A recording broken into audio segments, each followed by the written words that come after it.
Page 27, The Shepherd and His Sheep. Another nice arrangement from an oratorio by Handel. Long time ago. If you look when he lived, it was a long time ago. 3/4 time, 2 flats were in the key of B flat major. Make sure you can do the scale for B flat major and G minor. And there are arpeggios. If you can, go 2 octaves up and down. I got videos on them. Do what I say in the videos. Here, just make sure that there's no surprises. Take it one hand at a time. It's fairly straightforward to connect everything. For now, we'll do the phrasing. Little finger there so you can reach the octave. And they say 4th finger. Well, you just came here. I'm going to use 5 and then 4 because I got 2 F's, so I can do that. So 5, 4. Thumb. If you don't want to be up here, then 2nd finger. I'll leave that up to you and the size of your hand. That's held for 5 counts. 4. And again, they're saying this is the 3rd line down. In the middle of the line, when you go up again, they're saying 4th finger. You can do a 5 and then a 4. Oh, on the 4th line, you do need 4th finger here. If you can't reach it, you'll have to lift up and move. The phrasing will allow it, but I like to connect everything. And go on. Thumb. This is the last line, and then 1, 5. And then a 4, and substitute the 5 on it. So we want to connect it because I need to come down here while I'm holding that down and play that. If your hand's big enough, you can just leave it at 4 and reach down. You don't have to substitute. But it's good practice to substitute. Some people like substitute fingers and other people don't. I'll leave that up to you. I use it a lot. But in this case, my hand is big enough, I don't need it. So I'm just going to stay on 4 there at the end and come down. I can hold it down.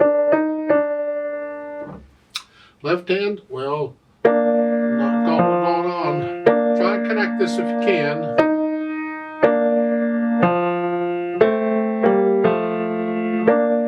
Not a lot going on here, is there? Put the hands together. Let's see.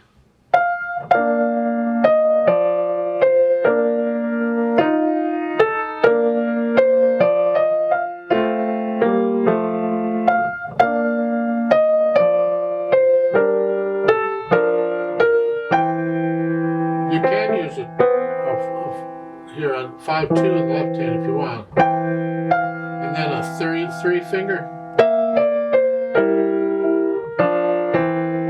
At the end of the 2nd line, the left hand, you can do that. I do a 5-2 there so I can connect them. If your hand's not big enough, you can do a thumb on all along. I like to connect them. I don't know how big your hands are. The 4th line down, the last 3 measures, well, the last 4 measures. We'll pick up to the last 4 measures. It's a phrase, bass clef, treble clef, and then bass. Don't forget the E flat in the left hand.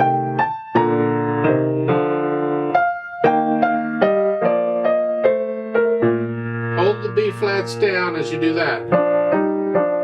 So you got all that going. Kind of neat. It's a well-known melody. You probably heard it. Articulation, all you have are the phrasing. Just try to connect everything, but lift up in the phrasing. The 1st line, lift up. Just a little lift up like taking a breath. Lift up. This is why if your hand's not big enough, you can lift up. Lift up. Lift up, you have to say no. Lift up in the phrasing. The left hand, connect it all as best you can. Then the dynamics, go to the right hand, it's the melody. It's soft. Whatever you think soft is, this left hand needs to be very soft.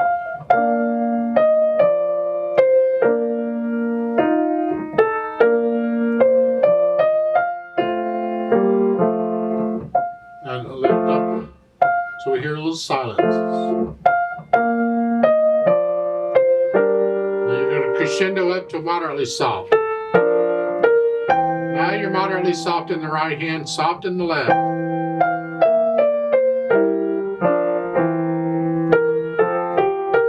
Then come back down to soft. In the left hand, moderately soft or soft down to very soft. Because the right hand down to soft, huh? Now you're soft. And you're staying basically soft to the last line. You get to the climax, you go all the way up to moderately loud. Don't get loud, just moderately loud. So at the beginning of the last line, you're starting as soft. A little louder. And soft, moderately soft to moderately loud, I measured in time. So soft, moderately loud. And this can come up to moderately soft here. Moderately loud, moderately soft, soft. So again, I kind of taking it a measure at a time.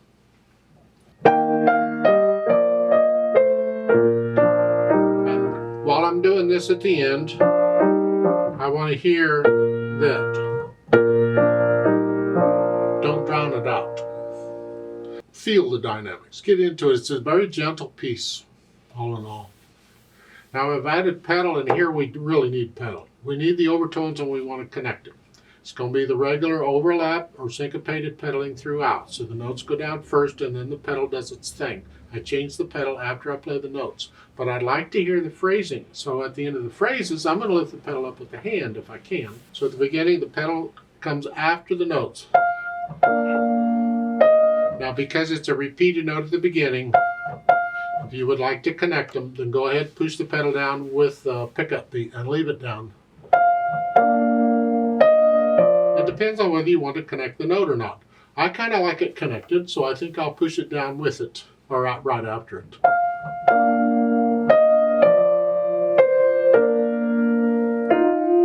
And I'm going to lift it up with the right hand.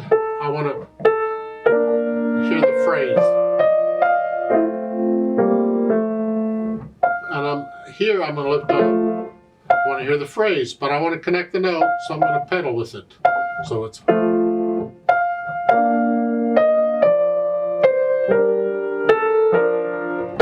Here, again, I'm going to lift the pedal with the phrase, but I want to connect the left hand. I need the pedal for that. So, this is the second line in the fourth measure. I want to lift for the phrase, but I'm going to go ahead and push it down again so I can connect the left hand.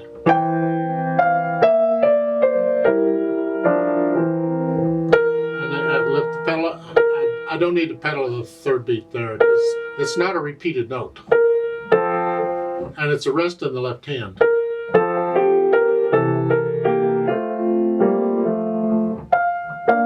And that's sort of the pedal. You have to listen very carefully to the effect the pedal is having to the sound. Again, that's why we learn it without pedal first, so we can hear it and you know what the pedal is doing when you use it throughout. Yeah.